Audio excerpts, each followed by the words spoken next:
WBNE. Hello and welcome to episode 156, all about the Silmarillion, chapter 16, and in that moment she realized she didn't know how to pronounce the name of the chapter. Of Maeglin, being the 156th part of That's What I'm Tolkien About. Hello, my name is Mary Clay. If that's too complicated for you, just call me MC. I've been experiencing the world of J.R.R. Tolkien for the first time, and right now I'm reading the Silmarillion, so you don't have to. Today I'm joined by Andie of Tolkien with Friends. Welcome! Hi, thanks for having me. Thanks for coming on, fellow Tolkien pun podcast. Yeah. I know, like in our first episode, I was like, I could say Tolkien, because like that's how his name is pronounced, but I was like, I don't like the way it sounds. Fun, yeah. It's my rules, it's my house, so.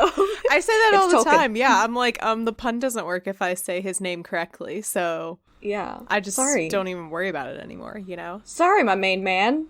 You know I love you. Yeah. Well, why don't you tell me and the listeners a little bit about your history with Lord of the Rings and Tolkien? How did you get introduced to it? And then what led you to start a Tolkien podcast? Let's see. Let's go back to probably 2001. The trailers are coming out for the movies, right? And my mom was like, you know, I've always wanted to read these, but I never did. Let's read them together. So we bought a box set, and you know, it was one of the sets with the movie covers on them, and I know those get a lot of hate all the time, but I'm like, you know, I like my movie covers. Yeah, like I love being able to look at Aragorn whenever I want, you know? It looks great. Yeah, it was funny because it was I think it was a John Howe artwork for The Hobbit, because obviously it was a Hobbit movie, which was awesome, and then Frodo on the front of Fellowship, Saruman on Two Towers, and then Aragorn on Return of the King. So, you know, so we read those together, which I think was, like, a huge benefit. It was probably, like, the biggest undertaking for me. I was the resident bookworm at my elementary school. Like, I had read probably all the novels that were there in that library, but, you know, it's not necessarily what you would find in an elementary school library. Oh, for sure. Yeah.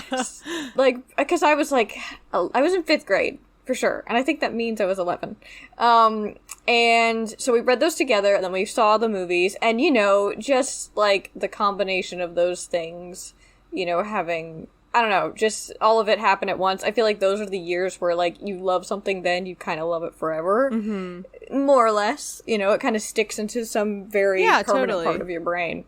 And so, you know, I feel like once the appendices for the movies came out, like the extended editions, I fueled myself with that for a long time. Because I wasn't like a part of a big group of friends that all loved Lord of the Rings. I just like really liked Lord of the Rings, and, you know, would bring in my handful of friends that I wanted to like, you know what I mean? Like, yeah. I only had like a couple friends, and then we would all buy our Legolas posters.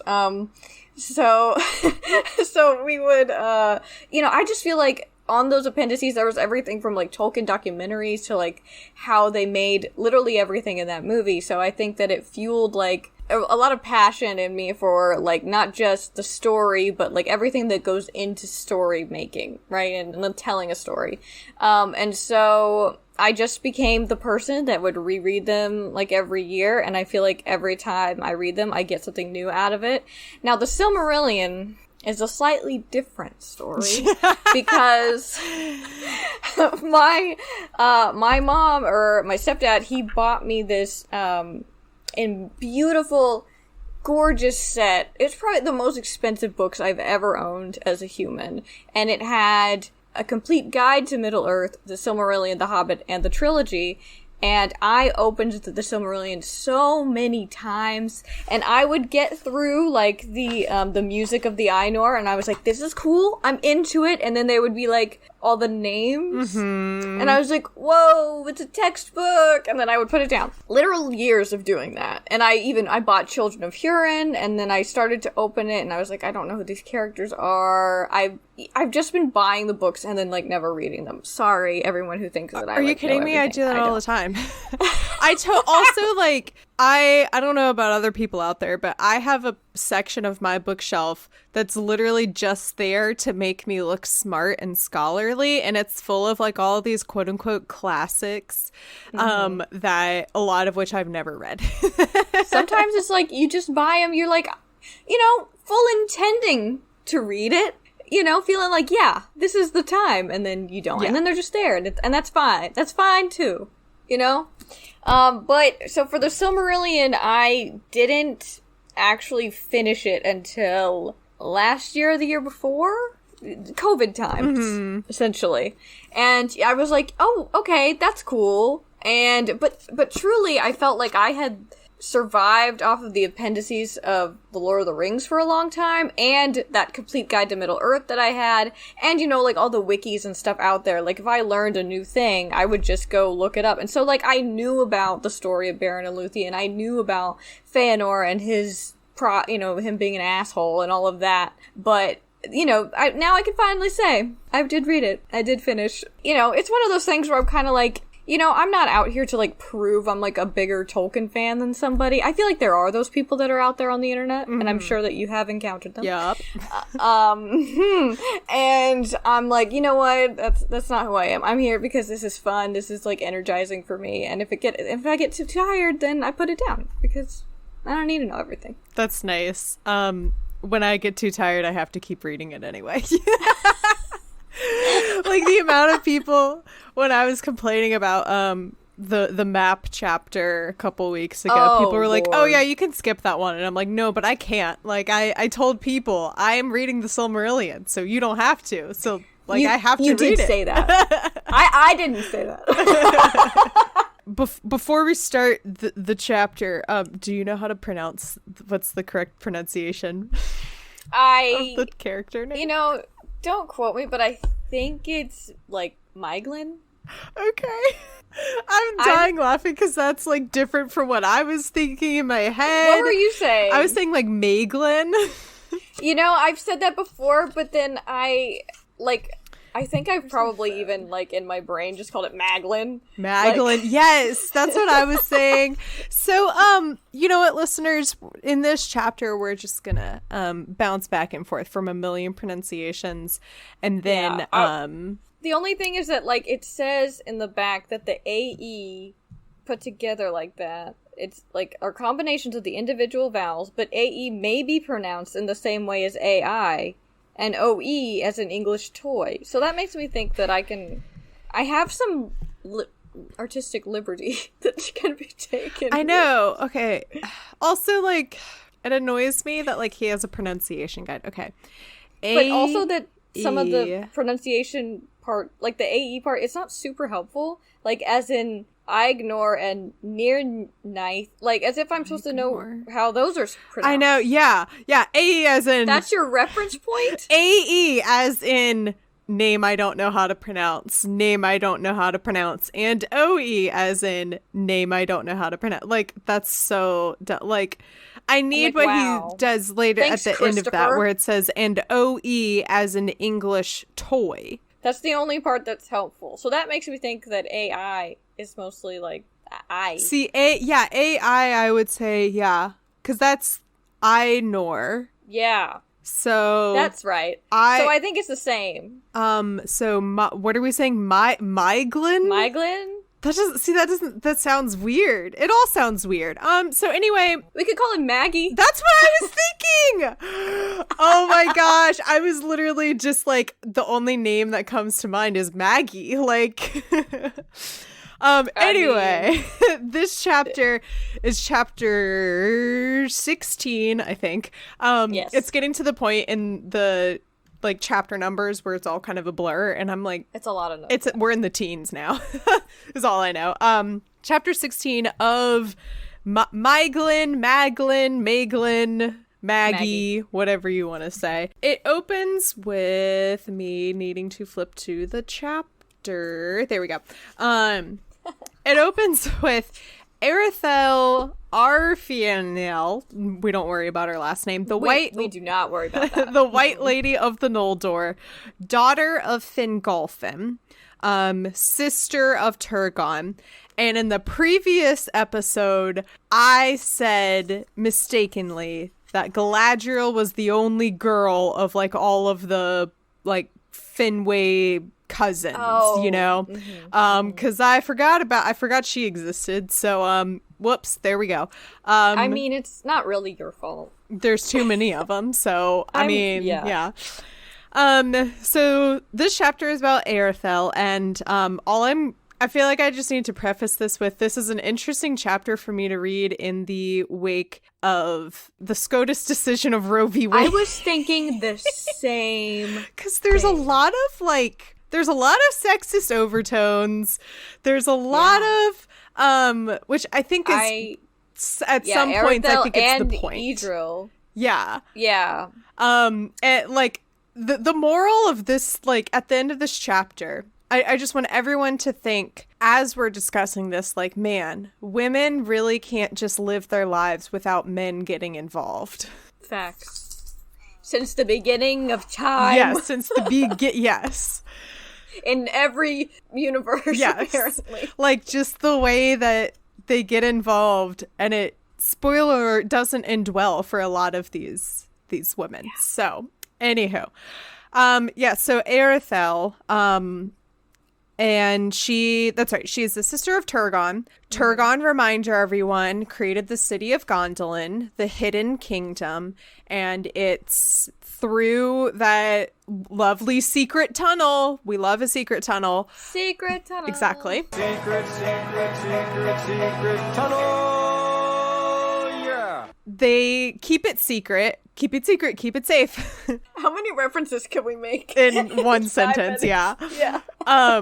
And so it's very important to Turgon that everyone who dwells there does not leave, because he doesn't want word getting out. He doesn't want the wrong people finding it. He wants this kingdom to remain hidden and safe. However, Aredthel, she grows tired of Gondolin. It says, desiring ever the longer, desiring ever the longer the more. I mean, I know what the sentence is saying, but that I just read it out loud. I'm like, that sounds like nonsense. Anyway, desiring ever the longer the more, to ride again in the wide lands and to walk in the forests, as had been her wont in Valinor. And 200 years they have been in Gondolin now. And she has been asking Turgon to leave because she had freedom in Valinor and she doesn't have this freedom over here. Mm-hmm. And finally he says, this is like immediately just when it was saying like she spoke to Turgon, asked to leave to depart. He was loath to grant this, long denied her. At last he yielded. And I was like, how dare you, Turgon? I know. No, you're a jerk. Not here for it. And he says, go then, if you will, though it is against my wisdom, and I forebode that ill will come of it both to you and me.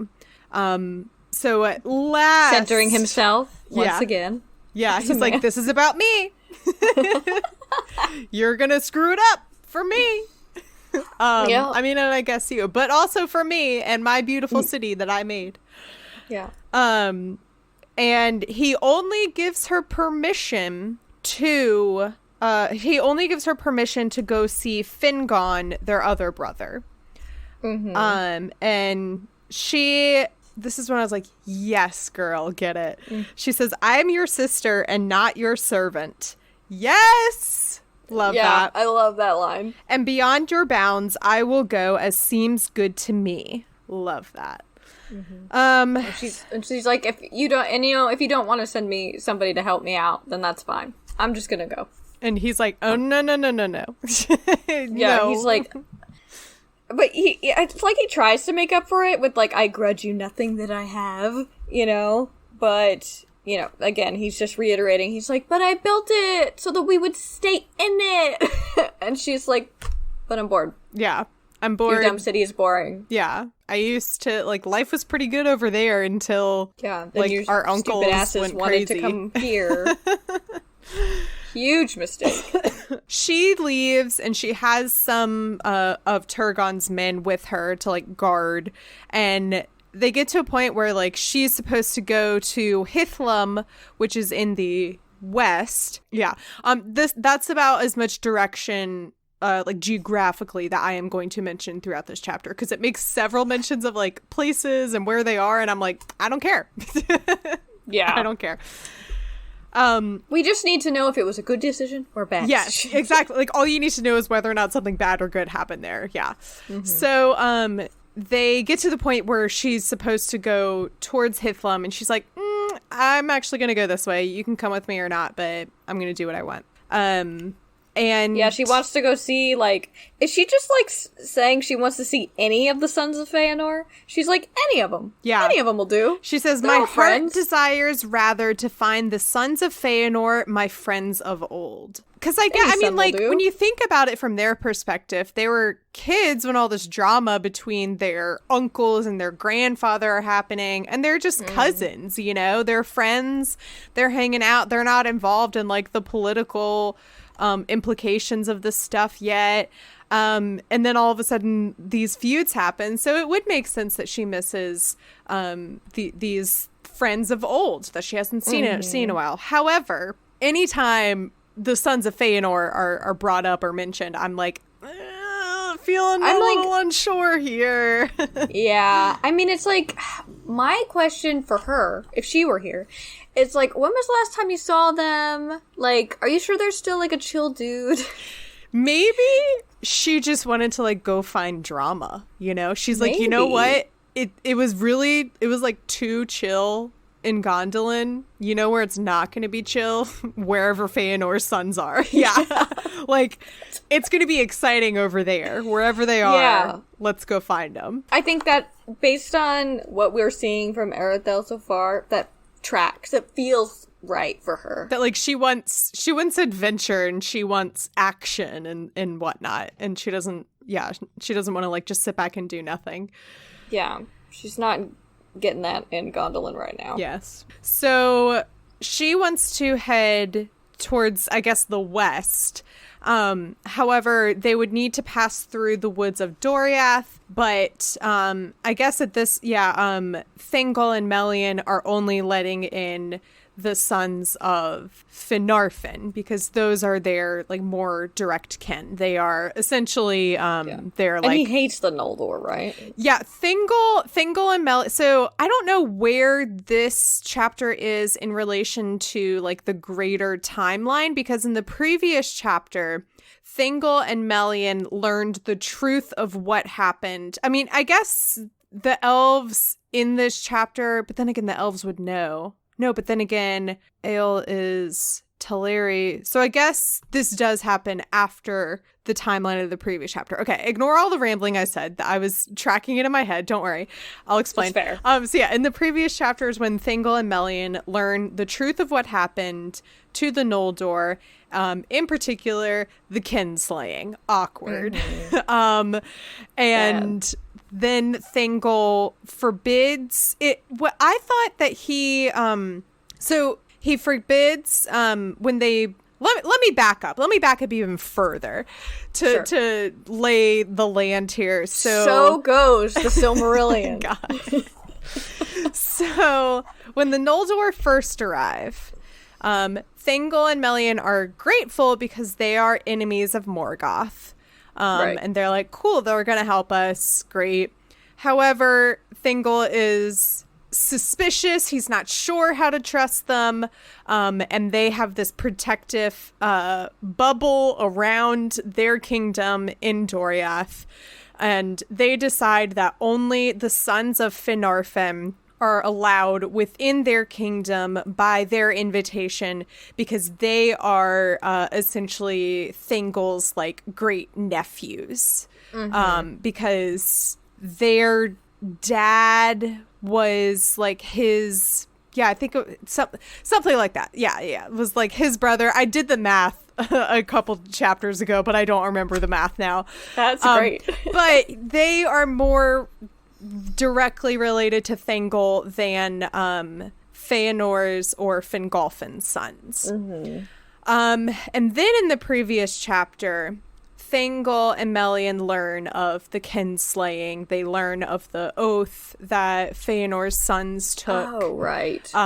They learn all that messy stuff that, like, up until now, the Noldor had just been, like, conveniently leaving out. They're like, yeah, I don't know. We just kind of, like, found some boats or something and got here. I don't know. Weird. Yeah. How that happened. Yeah, I could see how that would make him like them less. Yeah. As far as, like, because clearly in this chapter, it's still the rule that none of the Noldor pass the girdle. Yes. So he declares that the language of the Noldor is banned because of their betrayal to their kin of what they did back in Valinor. I thought that he at least had given a pass to Fingolfin's sons, because Fingolfin's sons were there and we're like, yeah, but we also suffered at the hands of Feanor. So, like, don't you think we've paid enough already? But here in this chapter, so all of that, what I just said being said is because when what's her name, Aredthel wants to move forward, they say only the sons of Finarfin can pass through Melian's girdle. So I thought in the previous chapter that they had established that at least the sons of Fingolfin could come too, but I guess that doesn't matter. So whatever. Maybe it was just like either case. Yeah, this lady's not getting through. That was like such a long time. I kind of hate this book. Just the way that, like, that one little point made me have to, like, go back and think and be like, well, wait a minute, what about all of this stuff that happened? I know. It's such a mess. And it's funny because it's like, you know, poor little baby Tolkien. Like, who knows what this book would have looked like if he had been able to put it together, you know, but this is published posthumously and Christopher had to scrounge it together, so I get it. Yeah. But sometimes I'm like, I don't please help. I don't know. Sometimes I'm like, I don't know if it would have been any more or less organized if it had been Tolkien who. Hard to say. Hard to say. I think that this would have been like his white whale in a way. I mean, for sure. Yeah, totally. I think so. Like, I don't know if he could have. It would have been, like, just constantly I don't think he would have been able to stop. I think he would have just always been thinking and always, like, going back and adding in details and, like, venturing off into, like, this tangent about this family or whatever, Yeah. I just, you know, so it's probably, like, it happened the way it had to, probably. But that's all right. We muddle through. Yes. And speaking of muddling through, Aredthel and do you like that transition? Yes, I really did. They go north of Doriath, which is near Nan Dungortheb, which is where Ungoliant had run off to and supposedly shriveled away, and this is where, like, her babies lie. So it's not a good place, and people don't usually go there. And here they get separated, and Turgon's men are being pursued by the creatures of Ungoliant, and they, even though they were trying to find Aredthel, they assume that she has been killed, and so they return to Gondolin and tell Turgon, and they just believe that she is dead. So to me, doesn't this sound like, so, you know, Turgon's dudes, they're like battling, they're like fighting for their lives, and then Arethel's just like in a cloud somewhere, just like, where am I? Oh well. Love that. And a part of me wants to think that Ungoliant, I don't know if Ungoliant at this point would have been there still, because we don't really exactly know, like, what happened to her. It's just like legends say she ate herself. But I like to think that Ungoliant, being the original gatekeep gaslight girl boss, saw Aredthel and was like, you can go free. Don't you worry, honey. I will let you go. I think this is straight canon now, and no one can argue with me otherwise. Yeah, totally. It does say she rode on, for she was fearless and hardy of heart. I love that. And I'm like, is that in comparison to Turgon's dudes? I guess so, yeah. They are less so. Yes. So she gets to the other side of Doriath. Kind of, if you're looking at a map of Beleriand, they're kind of in the northeast-ish, on the east side of the map. Now, where Maedhros is, and Celegorm and Curufin. And they welcome her. Like, she gets over there and they're like, oh, cool, yay, like, let's party. And I think she stays there. Yeah, she stays there for a year. And Celegorm, it just says Celegorm did not return. So I'm wondering, like, if we're going to find out what happened to him in the future or whatever, but he's gone. Yeah. And it's funny because, like, Curufin shows up later, but he lives there too. Yeah, they all kind of live in this area. But at the same time, being an elf, like, we know in Lord of the Rings that Arwen literally just, like, visits Galadriel for, like, decades. So I feel like if they go on vacation, they just for go a while. on. Yeah. It's, not a short period, and she only hangs out for, like, a year before she starts getting antsy. This Miss Ma'am has a lot of energy. Yes. She needs a hobby. Yeah, she does need a hobby. So she starts traveling again because she gets restless. I think it's interesting that it says that Celegorm did not return and she became restless, because I don't, like, what exactly is it about Celegorm specifically that she's like, oh, I want to see him, but because he doesn't return, she's like, well, I guess I'll leave. So, I wonder if it's just like, because, you know, Turgon gave her leave to go to, what's his name? Fingon. Right? Fingon. And she was like, no, never mind. And then she goes to see Celegorm, and then she's like, he never showed up. You know? So she's just like, she can't, like, put her stake in the ground on anything. Yeah. She's a very, like, wandering spirit type of a person.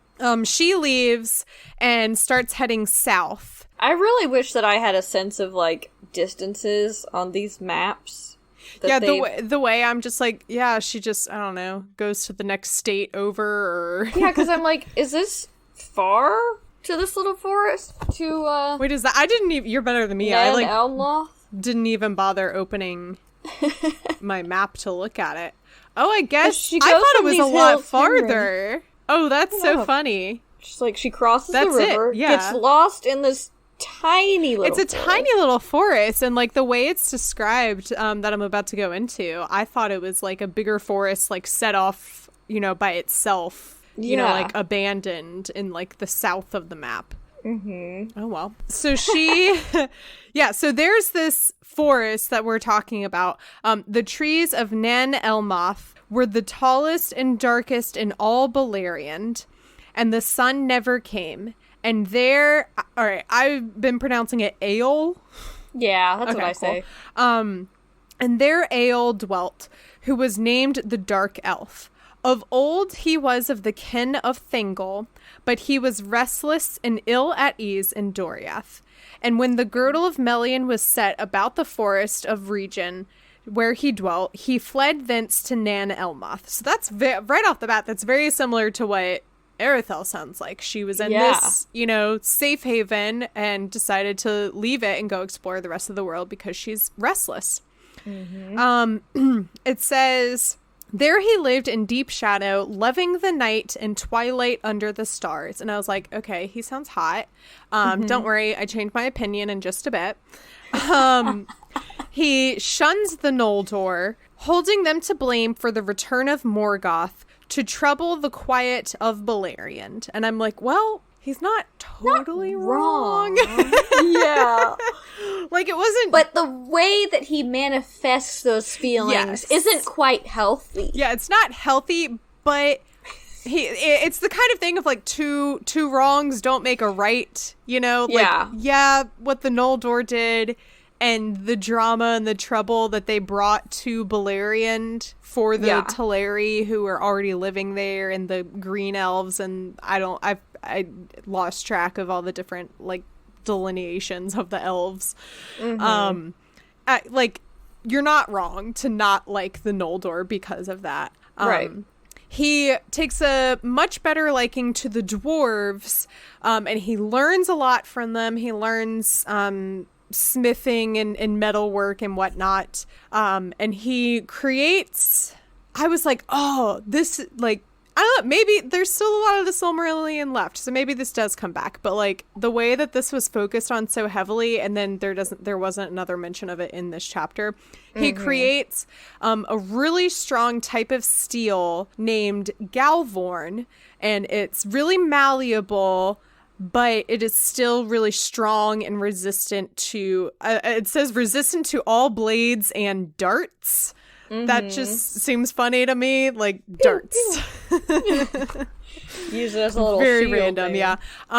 It was black and shining like jet, and he was clad in it whenever he went abroad. So there's this really cool metal, and then we don't really hear anything else of it. I guess it's just to establish that, like, hey, whenever he goes anywhere, he's wearing armor of all black. And I could be wrong. My memory is all over the place sometimes, but I don't think this is the last time that we'll see Eöl. Okay, cool. And or like his creations. Okay.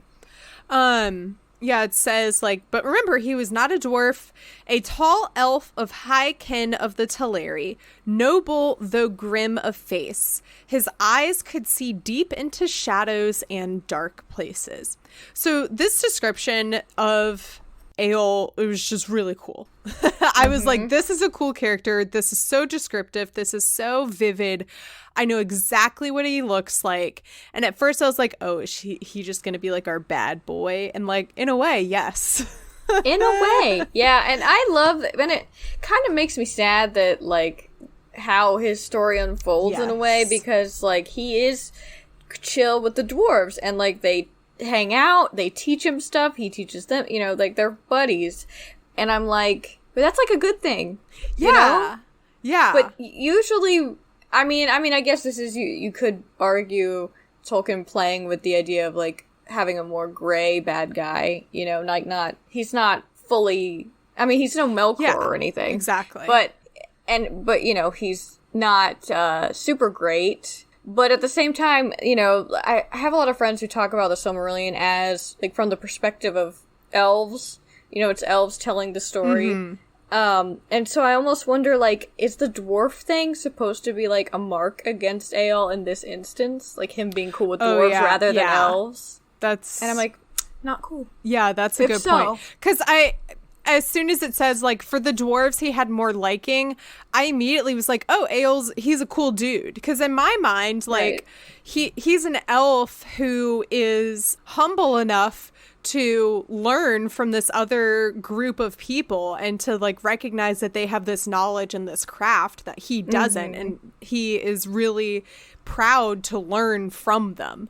And like really excels because of that relationship with them. So I looked at it as a good thing, but it's so true though that this could be like the elves' way of showing, hey, Eöl wasn't a good guy because he was friends with the dwarves. He didn't hang out with us. He hung out with he those left guys. us and went into this like really dark forest by himself, and his only friends were the dwarves. Like, weird guy. So, yeah, up until this point, I was like, oh, so he's like a hot bad boy. Like, maybe he has a leather jacket. That's fun. And then he sees Aredthel wandering around the borders of the forest. I couldn't. And very fair she seemed to him, and he desired her. And I was like... I was like, no. Back off. Go away. Go away. She's living her best life right now. Like, shut up. Exactly. Of course that doesn't happen. He set his enchantments about her so that she could not find the ways out. So she gets drawn into the woods where she finds Aredthel, where Aredthel finds Eöl, and he welcomes her, and he's like, "Oh my god, welcome! Crazy that you ended up here. What? Oh, by the way, do you want to marry me?" Yeah. And you know, I haven't checked this myself, but some people have I bought that the Nature of Middle-earth book. Never opened it. It's just sitting over there.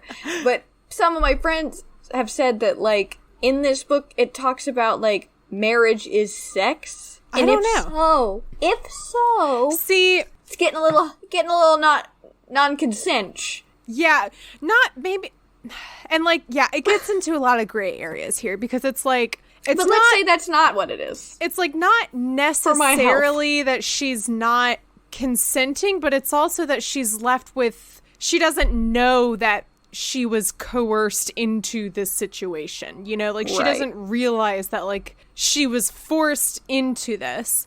The thing about like marriage being sex, I can't speak to that because I haven't read the Nature of Middle-earth book. I don't know. But that's just what's going around on the internet.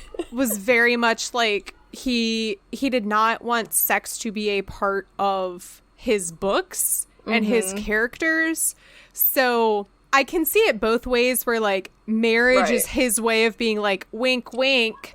Sure. Or it also very well might just be marriage, you know. Yeah. I mean, honestly, like I will say it probably is. Like, the marriage part for me, I mean, they go on to have a kid, so we know that that does happen eventually.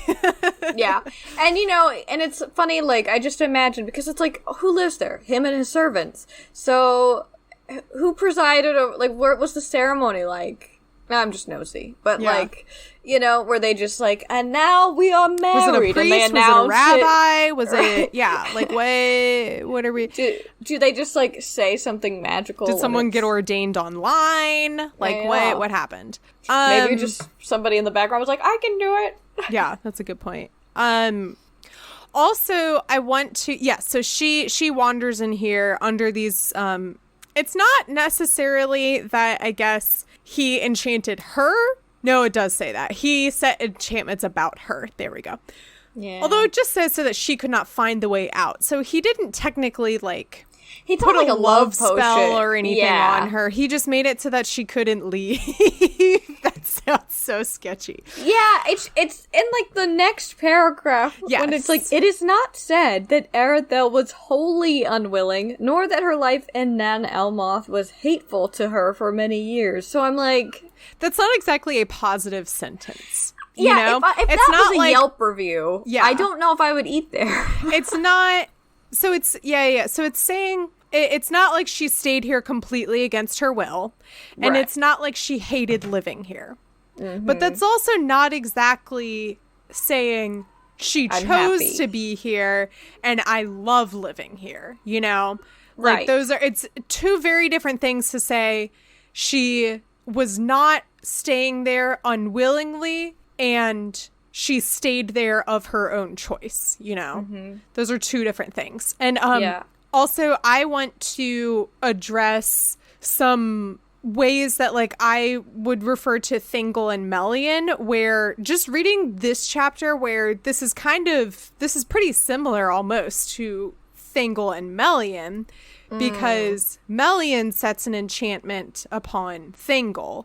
Or not necessarily an enchantment, but like she's singing and he becomes entranced. Yeah. And it's not like they're there for years, like he's frozen in place basically for years and years and abandons, like forgets everything except for Melian. And there's this like enchantment about her. And I think it does mention when he wakes up that he's like shocked that he abandoned his people left for Valinor without him and that there was this mission. So I don't know, I was just thinking about like the ways that like I very lightheartedly, not necessarily made fun of, but just like the ways that like I would say like, oh yeah, isn't that so funny that like Melian put a spell on him and he fell in love, isn't that hilarious? And then like that's kind of the same thing that happened here and now I'm saying that's gross. So I just want to say that like they are different situations. Yeah, they're very different situations. Like but the vibe with Melian is not too. I mean, she's obviously not of this world, right? But it's not too far removed from when you have Luthien later, and she's just singing and minding her own business, and Baron shows up and is like, heart eyes. I will say it is. Yeah, they are like different circumstances where Melian was just singing and I guess Thingol just happened to become entranced. But I don't know. I just like, I didn't appreciate the ways that I, like, looking back on it, I didn't wholly appreciate the ways that I was talking about that in ways that now I am kind of condemning those actions, and how before it was like a woman entrancing a man, and then now it's a man entrancing a woman. So I just wanted to like be, you know, go. I just wanted to touch on that real quick. Yeah. Hey there, it's Mary Clay from the future. As you just heard, that was a lot of jumbled thoughts because I clearly didn't have my thoughts together. So I just thought I would jump in and add something real quick. That all I wanted to do was call out on myself this double standard that I noticed in my own language, how there were two different circumstances in this book of one person falling in love with another person via magic circumstances. And the situation where the man was falling in love with the woman because of magic, I was totally okay with and had no problem and poked fun at. And then the situation that was reversed with the woman falling in love with the man because of magic circumstances, I was really hateful towards. And I don't know, I just wanted to be aware of that, where both of those kinds of circumstances where the idea of consent might be in a bit of a gray area are, you know, not okay. Granted, of course, what happens with Thingol and Melian is very different from what happens with Eol and Aredthel, as you will hear throughout the rest of the chapter. But anyway, enough of my rambling about this topic that I'm sure literally no one else is thinking about. And it was just me overthinking it as I was reading this chapter and thinking back on what I thought before in a similar circumstance and just trying to do better and hold myself accountable to be better. All right, let's keep going then. But it is interesting, like, I mean, we say all that, but at the same time, we did just establish that they're kind of similar in, like, their restlessness, and so maybe, you know, maybe it's like a Beauty and the Beast-ish situation, where it's like they get to know each other, and she's like, hey, we're kind of alike, and it's fine until it's hard to see how she feels about this relationship because of, like, what happens and how it ends, you know? Yeah. And that's the thing with the film, is that it's like, we do get some instances of dialogue and some instances of a clear narrative, but it's never fully fleshed out the way that you would in, like, a true novel, you know? And, I've said it before with some of, the female characters so far in the Silmarillion, because a lot of times when I criticize the lack of female characters in, like, Lord of the Rings and The Hobbit, which has no female characters. Yeah, I was like, what female characters? People always say, oh, well, just wait till you get to the Silmarillion. Like, there's some really great female characters there. And I, like, yes, I agree. But also, Tolkien definitely has a way of just kind of glossing over some of these, like, feelings and thoughts of what these female characters are going through. And, like, you don't really get to see their side of it. You don't really get to see, like, well, what is Aredthel, like, how does she feel towards Eol? Does she love him? And, like, I would love to know. Yeah, like, these are things that I would like to know. And you kind of just have to draw your own conclusions based on her actions. So, okay, anyway, that was like a lot. So let's dive into this new phase of her life. We haven't even gotten to the chapter title named character. So, speaking of which, they have a baby. They sure do. And Aredthel names him in the forbidden tongue of the Noldor, Lomion, that signifies child of the twilight. And Eol does not name him until he is 12 years old, and then he names him Maeglin? We don't know. It names him Maeglin. Which is sharp glance, for he perceived that the eyes of his son were more piercing than his own, and his thought could read the secrets of hearts beyond the mist of words. And I was like, okay, that's kind of spooky. It's interesting for a 12-year-old. Yeah, for his father to look at like this 12-year-old boy and go like, you can read the secrets of hearts beyond the mist of words. Like you got all of that from one like look in his eyes. Like that's freaky. Yeah. It kind of reminds me maybe this is related to knowing the rest of the chapter, but it kind of reminds me of a sociopath.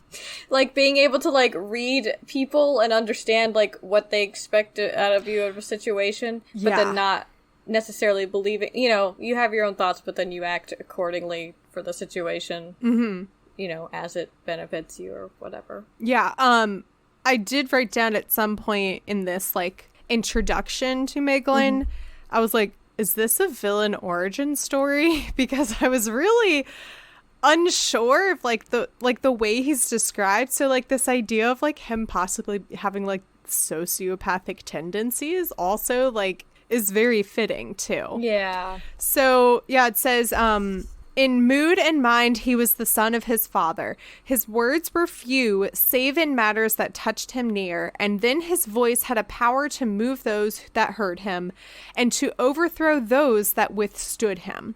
He was tall and black-haired. His eyes were dark yet bright and keen as the eyes of the Noldor, and his skin was white. So again, like this description seems very unsettling. Yeah, and the voice thing really reminds me of Saruman in like particularly in the Two Towers when he's really like fighting for his life when he's like in a corner. You know, the whole power to move those that heard him and to overthrow those that withstood him just by talking. So, and the only other person that I know that I really care about that has also done that is Saruman. Yeah. So often he will go with his father to visit the dwarves. But it says he loved his mother best, and that he would sit beside her and listen to her talk about her brothers and being like princes of the Noldor. And she tells him about Turgon. And this is the part where I was like, okay, is this the villain origin story? Because it says, of which he heard of Turgon and that he had no heir. And I was like, so is he going to like burst out one day and go murder Turgon? Like, is that what's going to happen? Because that's what it feels like it's going to happen. So I don't know. We'll see. Right. About It's interesting that he, you know, they're already like painting this picture of this kid who's like weirdly smart and perceptive, but also ambitious, but maybe selfish. Yeah. You know? It's like it's like I go like reading this chapter, I just went back and forth a lot because it says he loved his mother best and he just liked to sit with her and listen to her stories. Right. And I'm like, that's really beautiful and wonderful. And then it says that like the part that he takes away is about Turgon and him not having an heir. And so it's like, okay, why are you paying attention to that? It is interesting because it's like, I mean, probably not dissimilar from his dad in that, you know, there's people that you care about, but even people that maybe have questionable motives, they have people that they care about, right? But that doesn't always mean that it leads them to make the best decisions. Like, their care for others maybe isn't enough in Maeglin's situation, because maybe he doesn't care about enough people. Yeah. But I also it kind of tears me up to turn a kid into like a villain. I know, I was just thinking that like he's still a kid when all this is happening. Like he's very young in terms of elves, especially. Like he's still very young. In the telling of all of these stories about her brothers and Gondolin,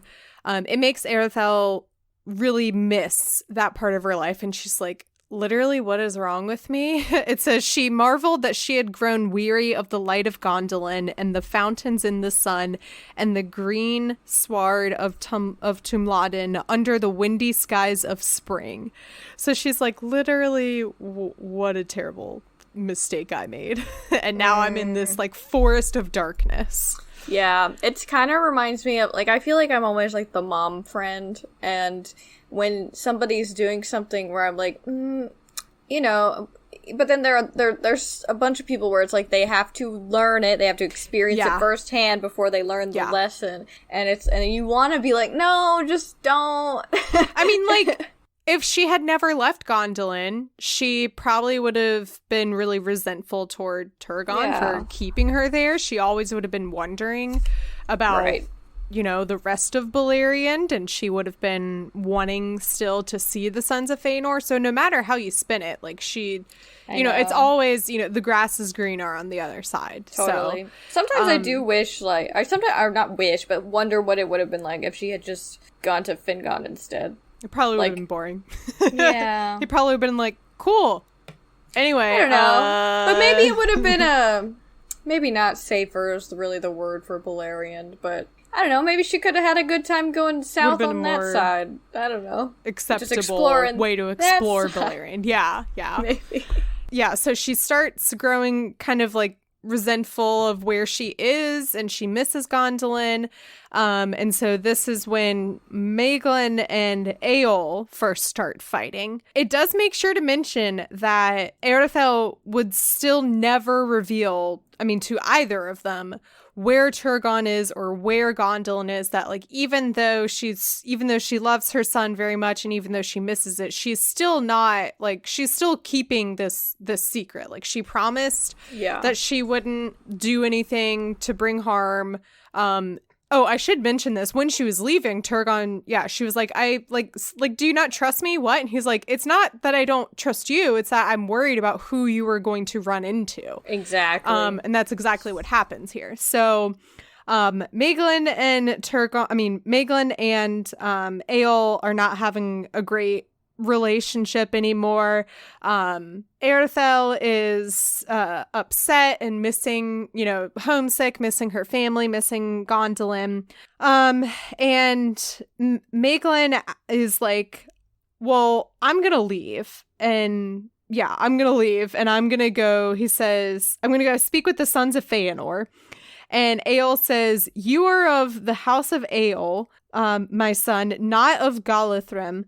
All this land is the land of the Teleri, and I will not deal, nor have my son deal, with the slayers of our kin, the invaders and usurpers of our home.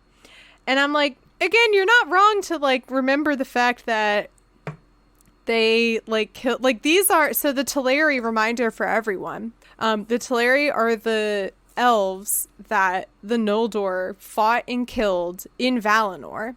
And the Teleri are the faction of the elves that got split off in the journey to Valinor. So many of the elves that were all traveling together, like half of the Teleri, like half of them stayed in Beleriand and the other half went to Valinor. So the Teleri who are in Beleriand are directly related to the same elves that the Noldor killed in Valinor. So it's totally... And when you're also thinking about, like, how long they live and, like, how fewer generations... There's not that far removed from what happened. Yeah, exactly. You know? Yeah. So I understand it. That's why this chapter is so interesting, because, like, I go back and forth all the time about Eol, and I go back and forth about Maeglin, and I'm like, how am I supposed to feel about y'all? Because, like, you're making valid points, but also you're doing some, like, really sketchy things here. Like, what's going on? So it's just really interesting dynamics here. I know. I think that there is because based on me obsessing over Lord of the Rings more than anything, I think that there is, like, a large part of Tolkien that doesn't want to necessarily paint a lot of these characters, like, besides Sauron and, like, besides people that are literally being the most evil, like, I think there is a desire to show kind of, like, somebody that, and characters that aren't wholly one or the other, but, like, a mix, but I feel like I don't think he gets to explore it as much as he probably could have, and, you know, I get that. And this wasn't even technically finished, so sure. But I think that this reminds me of that, you know, like having valid points, but also executing things kind of shittily. Yeah. Yeah. I mean, and like it always makes things more interesting when you have characters who are, it's kind of boring when you just have black and white things of like, okay, these are the good guys and these are the bad guys. It makes it more interesting when, you know, you're watching Return of the King or you're reading it or whatever, and you get to Gondor and you're like, cool, this is where we're supposed to be safe. And then you meet Denethor and he's terrible, you know? So it just is more interesting to hear stories told this way than, you know, just, yeah. So, yeah, Eol and Maeglin have this rift, and yeah, just as Maeglin did not answer and he was cold and silent, and he doesn't go out with Eol anymore, and Eol starts mistrusting Maeglin now. It's kind of sad. Yeah. Eol leaves on one of his trips, and Maeglin turns to his mother and says, let's leave. Let's go to Gondolin. You will be my guide, and I will be your guard. And Aredthel is like, awesome, let's go. Like, you know what? I think I've just been waiting for you to want to do this too. Let's do this. So she's really excited to leave and see, yeah, she's really excited. And she tells the servants of Eol that they went to see the sons of Feanor. So this is when they are now, this is when I'm like, okay, so Aredthel is, you know, choosing to side with her son. She doesn't want her husband following her. So I'm assuming at this point that they don't, you know, she doesn't have any love for Eol anymore. Yeah, I agree. And I feel like that when Eol tries to follow them here in a minute, I think that we don't get confirmation of her feelings because it's from somebody that hasn't even spoken to her, but I think that Tolkien tries to imply that. Again, a lot of, like, us having to infer things about a female character based on, like, what other characters are saying about her or about her actions or, like, the things happening around her rather than us getting, like, her perspective. Yeah, she gets, like, a bit of dialogue in the beginning, and, like, he clearly says that Aredthel was glad and looked with pride upon her son. But, so this is definitely something like that, like, she's having an active role in this part of the story where they are leaving this forest and leaving for Gondolin. So she is an active part, which is more than you could necessarily say for her life, you know, previously. Yeah. So they leave. They don't tell Eol. They lie to their servant so that even if he does follow them, he'll be thrown off a little bit. So he returns a lot sooner than they thought he would. And he follows them, and he's like only 2 days behind them. Yeah. At that point. And this is definitely where I think this part of the story feels pretty reminiscent almost of like a mother and her child leaving an abusive husband and father, you know, of like, we have to get out of here, and then him, you know, trying to find them. Feels very reminiscent of that. So yeah, he tries to follow them and goes into, I guess, the land of the sons of Feanor, where Celegorm and Curufin are. And Curufin is like, what are you doing here? We don't want to talk to you. Eol at least is smart enough to like hold his tongue. Because remember, he hates the Noldor. And he says, my son and my wife have ridden this way. They came to see you, and I'm wondering if I can find them, if I can join them. And Curufin laughs at him and says, even if you had come with if you had come with them, we definitely wouldn't have welcomed them because you suck. He's also like, but I mean, it doesn't, like, they didn't come to see us, and they were not, like, they were heading in a totally different direction. So it seems like you got some like, false, he's like, trouble at home? Yeah, exactly. Exactly. And Eol is like, okay, well then, will you let me go and so I can find out? And Curufin is like, yeah, the sooner you leave, the better. And Eol, to his credit, at least, is like, thank you for your help. I will remember this in the future. And Curufin is like, you're married to a Noldor and you're trying to like hide behind her title. And he says, those who steal the daughters of the Noldor and wed them without gift or leave, do not gain kinship with their kin. So he's like, just because you married one of us doesn't mean you are one of us. Yeah, he's like, I do not recognize you in that way. And also, like, you did it improperly, so we don't even recognize your marriage. So get out of here, or else, like, next time I see you, you'll regret it. Yeah, he's like, my heart warns me that if you now pursue those who love you no more, never will you return thither. So that's, like, our only hint at Aredthel isn't in love with him anymore from someone she hasn't even spoken to. Yeah, and again, I mean, but, like, I am with Curvin here that, like, if your wife and son left and they lied to you about where they went, I would also assume that they don't love you as Feels much like as a you safe think they do. bet. Yeah. But what's funny for me reading this is that, like, so you haven't gotten to Beren and Luthien yet, right? No. Okay. I only know, like, what vaguely. I remember from, like, as it being a part of Lord of the Rings, you know? Yeah. Fair. Well, in that story, I only remember them because both their names start with C, and, like, nobody else's names start with C. But, like, these guys, I do not like them in that story. So then in this story where he's supposed to be, like Eowl's supposed to be the bad guy, I'm kind of like, you all just suck. Yeah. I mean, I don't get I just get a lot of, like, toxic bro vibes from all of them, honestly. Yeah. I think most of Fëanor and Jeans are like that. Yeah. Eowl chases after them, and he's on their tail, basically. So Aredthel and Maeglin have already gotten to, like, the secret tunnel portion of Gondolin, and they have left their horses, and the horses make some noises, and that's where Eowl sees, like, where they were left. And in the distance, he sees the white raiment of Aredthel and marked which way she went, seeking the secret path into the mountains. Wait, are you telling me she is wearing white right now? Yes. On the secret mission? Oh, yeah. But she is the White Lady of Gondolin. I just wear a different color on your It's travels, her aesthetic. I know.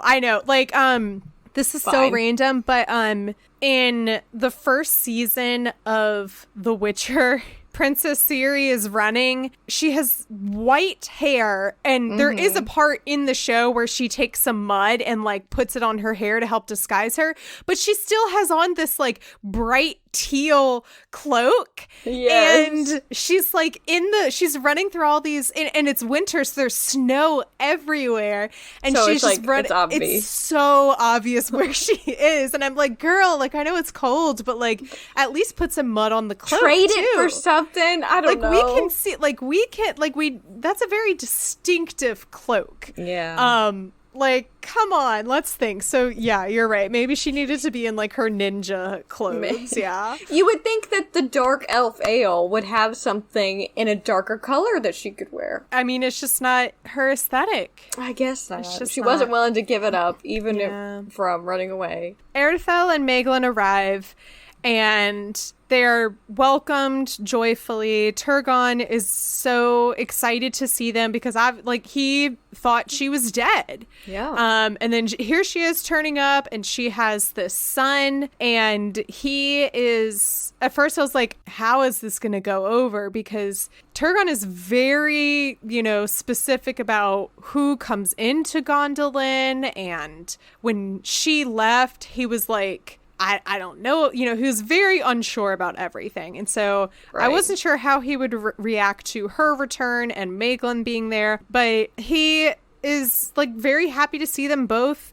It says he looked with liking upon Maeglin, his sister's son, seeing in him one worthy to be accounted among the princes of the Noldor. Good first impression. Yeah, he announces to everyone at Gondolin, he's like, my sister has returned, this is great, and Maeglin shall have the highest honor in my realm. So yeah, everyone's like, yay, like, our, I don't know, princess is here, and now we have, like, a new prince, or, Yeah, it's all good. Woo! And then in the distance, Maeglin sees Idril, Turgon's only daughter. I was like, great.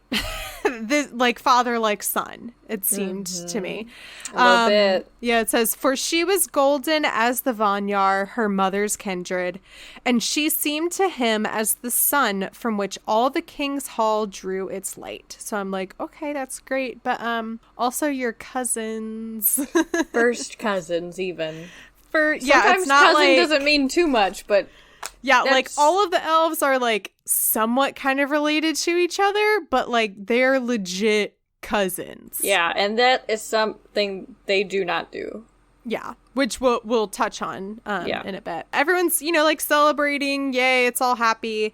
Meanwhile, Eol has followed them and he gets captured and he says, I came here for my wife, Lady Aredthel, and, I demand to be seen or whatever. The guards come to Turgon and tell him, and they're like, we have not slain him as your law commands, but his wrath is great and it is hard to restrain him. So they're like, we got to do something soon.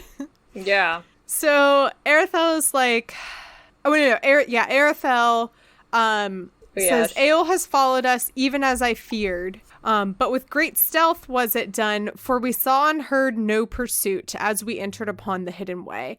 And so she's like, yes, that is my husband. I feel like she was trying to be like, no, I didn't tell him where I didn't we were lead going. him here. Like, this isn't my fault. I didn't want him to follow us. He did this of his own accord. And this was like against my wishes. She says, don't kill him. Let's bring him to Turgon and see what Turgon says. When Eol is brought inside and he looks around with Gondolin, and when Maeglin first gets there and he looks around, he's like, oh my God, this is even more amazing than what my mom told me. Like, oh, I'm so glad to be here. He has that same amazement. Eol has that same amazement, but it just makes him more wrathful towards the Noldor. Just says his heart was filled with more anger and hate. I guess because, I don't know, he's like, how dare you steal our land and make this awesome kingdom. Yeah, it's like, because it's interesting to think about him, his son, and them both being amazed by it.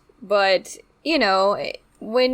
typically when you're not a bad dude in these times, when you are a bad dude in these times, like, you never can, like, be happy for anybody else. You're just like, why do you have that and I don't? But also, you chose to live in a tiny, dark forest, my dude. And it's also a little bit reminiscent, I think, if I'm remembering correctly, of when Melkor is captured and he gets to Valinor and he looks around and it just makes him even more angry. Or maybe it was even like after they released him from captivity. Yeah. And he looks around and he's like, this just makes me more angry that you guys are living in such, I don't know, wealth. Yeah, it's almost like, why are you having such a good time? This is... Yeah. You should be having a less good time. Yeah, I want everyone to suffer. Like, And especially with Eol and the Noldor, like, he's like, you guys suck. Why are you having such a good time? Yeah. Nobody should be having this good of a time. He probably is just thinking that they don't deserve it because, the kinslaying. All those things that we have talked about. Turgon is at least merciful and says, you are welcome to come and live here, but you cannot leave. You either live here or I will kill you because no one leaves this kingdom ever. Except for my sister. Except for my sister that one time. Eol says, okay, I hear you. I recognize what you just said, but I don't agree with anything. Give me my wife and my son and we'll go. Like, if you really want to keep your sister here, fine, let her stay. Let the bird go back to the cage where soon she will sicken again as she sickened before. He's like, fine, let her stay, but she got bored once, she'll get bored again. But my son, absolutely not. I am definitely taking my son. And he says, like, come on, Maeglin, let's go. It kind of reminded me a bit of, like, I don't know, like Lucius Malfoy to Draco Malfoy energy of, like, come on, Draco. Yeah, and I love that he says, Draco. Because he's like, your father commands you, leave the house of his enemies and the slayers of his kin, or be accursed. Yeah. And in this book, that actually works. That's very, like... You can curse somebody like that. Yeah. Maeglin is silent. He just doesn't respond or do anything. Then Turgon once again says, I'm giving you your only choice. Abide here or die here. just, I don't know, Put it on kind a of t-shirt. rhymed. Yeah, exactly. What a great slogan. Oh my God. You know, like Las Vegas, what happens in Vegas stays in Vegas. Bide here, die here, bitches. Woo! I just imagine Instead everyone of in saying, Gondolin has like ride an or abide die, here. like abide or die. I don't know. know. And this is also the same choice I'm giving your son. Eol looks around and considers things. And it says, Aredthel was afraid, knowing he was perilous. Suddenly, swift as a serpent, he seized a javelin that he held hid beneath his cloak and cast it at Maeglin, crying, "The second choice I take, and for my son also. You shall not hold what is mine." I gasped. I was like, Seriously. oh my gosh. I know, security is lax. And people. then Aredthel, it calls it a dart. By the way, it says Aredthel sprang before the dart, and it smote her in the shoulder. So let's recap. Turgon said, you can choose to live here, or we're going to kill you. And we offer the same choice to your son. Eol thinks about it, takes out a spear, and says, I think I'll die, and I'll take my son down with me. Mm-hmm. Throws the spear at his son, and Aredthel jumps in the way and protects Maeglin. Oh, and for what? Sorry. And so they take Eol away. And that night, it seemed that Aredthel was okay originally, but she fell into darkness and she died. For the javelin was poison, though none knew it until too late. And this is when I was like, women can't have without, like, the way that she was just living her life exploring the Beleriand on like her solo travel trip. And you can tell that she's like not trying to live her life that much differently from like the Sons of Feanor. Like they went off and had vacations and did things.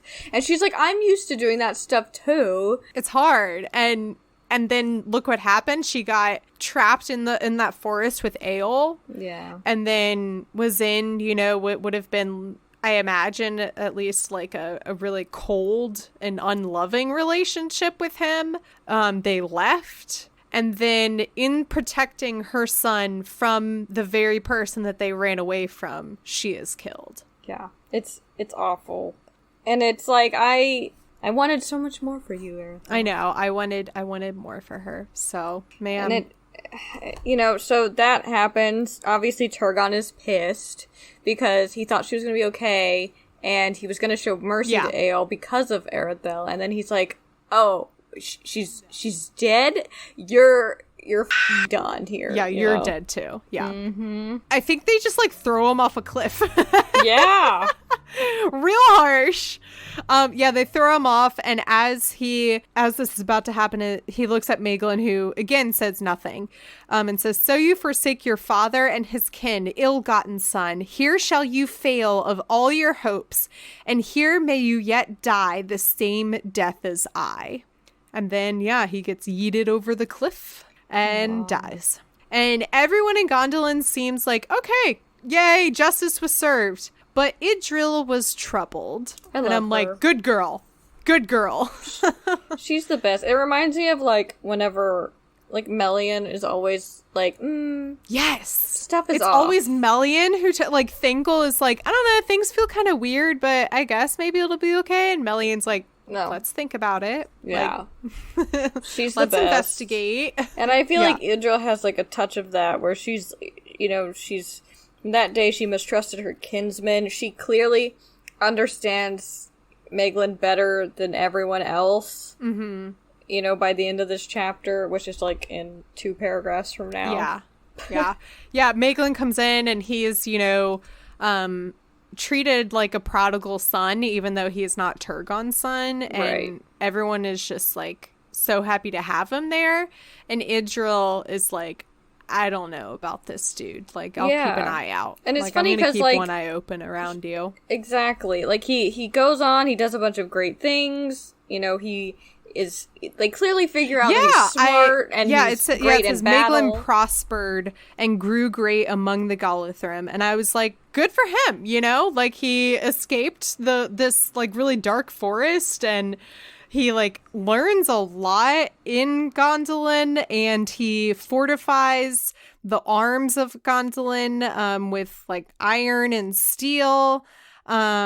He's really smart. He's also really brave. It mentions that there's this battle that I think will be coming up in the future, and it mentions that rather than staying back in Gondolin, he goes and fights alongside Turgon. He really proves himself to the people of Gondolin, you know, and it even says that he was mighty amongst the princes of the Noldor and greatest save one and the most renowned of their realm. So he's like on top of the world, right? Yet. That yet.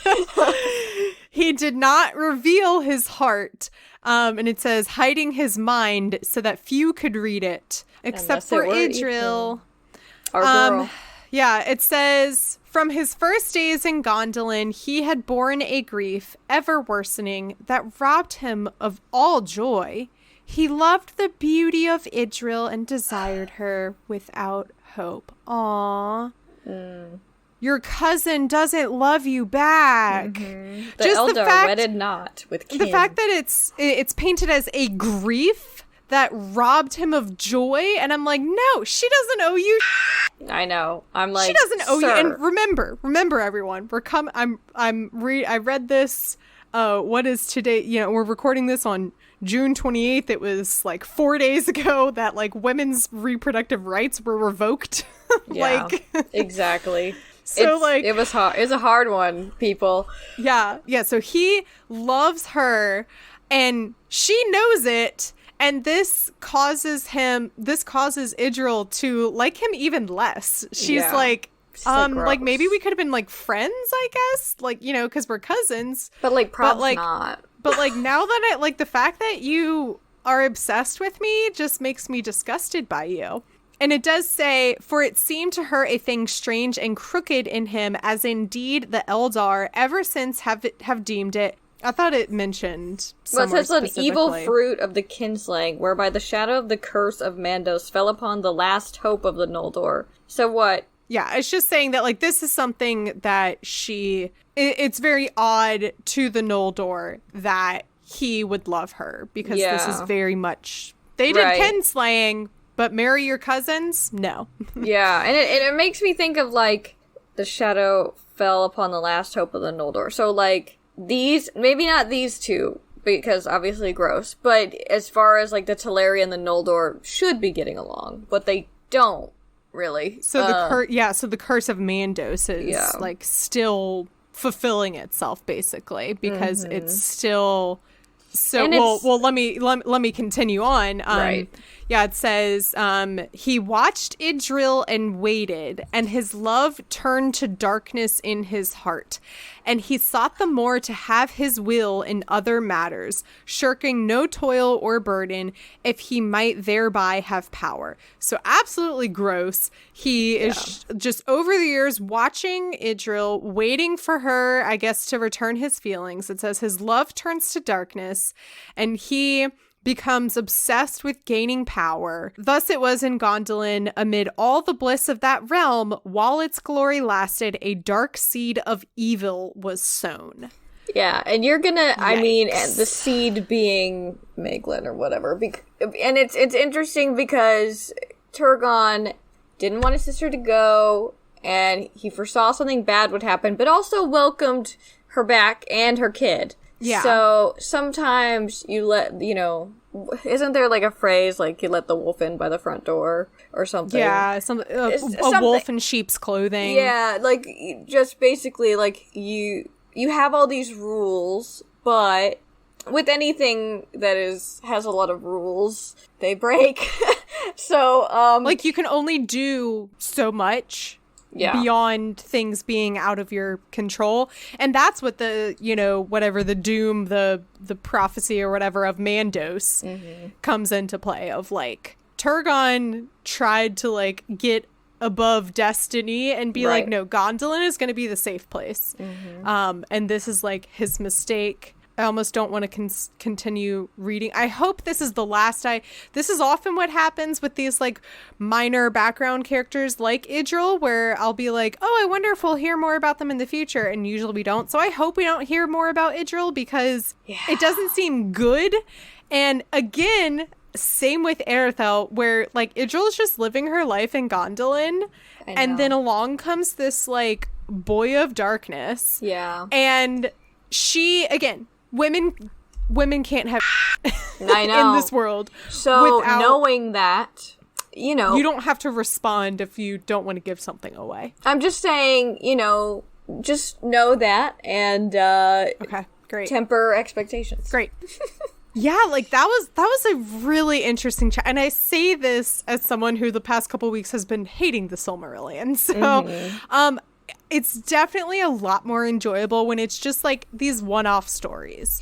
I agree. When it's the chapters that are just like catching us up about the 20 different things that the 20 different sons of Feanor are doing, I get lost. And I'm like, I don't know who's where. I don't know who's a cousin or who's a brother of whom. And exactly. And I feel like it does this thing where it flips back and forth between like just giving you information and then telling a story. You know, so you're like, you start to be like, okay, and then you're like, oh man, and then you're like, okay, this is interesting, and then the next chapter is a description of a map, you know. So that was painful for you, wasn't it? Oh my god, like I was losing it. Like I literally took a week off of the Silmarillion. I think that's fair. So it's one of those where it's like you could almost just. You know what I kind of wish I had done? I wish I had just started with a Baron and Luthien and skipped around. A lot of people, when like more casual Lord of the Rings fans ask about the Silmarillion, right? People like Don Marshall will say, oh, you can like, if you're interested in reading the Silmarillion, but you're intimidated by it, you can just read like these chapters. And a lot of times Baron and Luthien, it's like they're like, oh, just read Baron and Luthien, you know? It's a good one. And there's stuff like, I mean, the ones that are based around specific characters, I feel like are your best bet. And then you would want to go back and probably read the other ones. You know what I mean? Like, it just doesn't have to be a linear tale. If you don't want it to be. I don't even think it is a linear It's tale. not, but we do start with the beginning of days, and end with the end. The end of days, or whatever, Oh, interesting. So after my feminist rage this week, next week's chapter is of the coming of the men into the West. I mean, I know. Men doesn't mean men. It means human. People. It means human, but whatever. But it does mean men. Let's get real. It does mean men. Ugh. Well, that was a fascinating chapter. Thank you for coming on and discussing it. So much to talk about, which was great. Because I feel like I haven't had one of those in a while, so that was nice. Yeah, that was a good one. Yeah. Where can people find you on the internet, and what would you like to share with the audience? Yeah, so, with Tolkien with Friends, probably the easiest place is just tolkienwithfriends.com. Like, we're on Twitter and Instagram and wherever you find your podcasts, if, I'm assuming that's your thing, if you're listening to this. Yeah. And so, you know, we're currently comparing and contrasting the Lord of the Rings, books to the Peter Jackson movies. It's been a lot of fun. And then as far as, like, if you wanted to just follow me as a person, I'm mostly on TikTok as Andie Inc., like INC. I also have a Twitter under the same name, but I'm really more focused on the, podcast Twitter right now. But it's me that you're talking to if you message or comment on any of those. All right, I am currently in the middle of a move, so I'm going to do these as quick as I can. That's What I'm Talking About is a proud member of WBNE. If you want to learn more about the network, you can go to WBNE.org. The cover is by Vaishon Brandon. You can support him on Instagram at Vaishon Designs. You can get merch for That's What I'm Talking About by going to tpublic.com/user/TolkienAboutPod. You can follow the podcast on social media at TolkienAboutPod, and you can follow me on Twitter at MCWhatsUp and on Instagram at MCTurndownforWhat. If you want to support the podcast, you can do so by going to patreon.com/TolkienAboutPod. Usually, this is where I give a personal shout out to someone who has signed up for the shout out tier. But like I said, I'm doing this really quick and I don't have time to look up who is getting a shout out this week. So just a general shout out to every single one of my patrons, not just those of the shout out tier, every single one. I appreciate you so much. I appreciate your support. I mean, I don't know how many times I can say I appreciate you, but please know it from the bottom of my heart. Thank you so much for wanting to support me, wanting to support the podcast, and caring enough about this to show that support. And finally, please make sure to rate and review. You can leave an actual written review on Apple Podcasts, which is where I like to read nice words about myself. And also a reminder that Spotify has now introduced a rating system, so please make sure to rate 5 stars there as well. Well, thank you again for coming on. Do you have any parting words for the audience? You know, I have been listening along as well with the Silmarillion episodes, and as someone who, I love it, and I am obsessed with it, but I don't think that you need to be like... I'm not someone that believes that you need to have all of the lore understood or memorized for you to be just as valid of a fan. And so I think that this is like... Honestly, just listen to this podcast. You don't even have to buy the book. It's such a great analysis and like back and forth about all of the chapters. I've been really enjoying it personally. I think it makes some of this a lot more accessible because while I find a lot of his like more narrative writing really fun and really interesting and cool, there's parts of this it's not the same. You just can't compare this to Lord of the Rings. Like when people ask me like what do I read next, I'm like, well, you could read this, but it's not the same flavor. It's not even the same vegetable. It's different, but if you're interested in what's happening in the world, I think that you're welcome to it. I think there's a lot of reasons to read it, but certainly not a requirement to be a Tolkien fan. Amen. And that's what I'm talking about.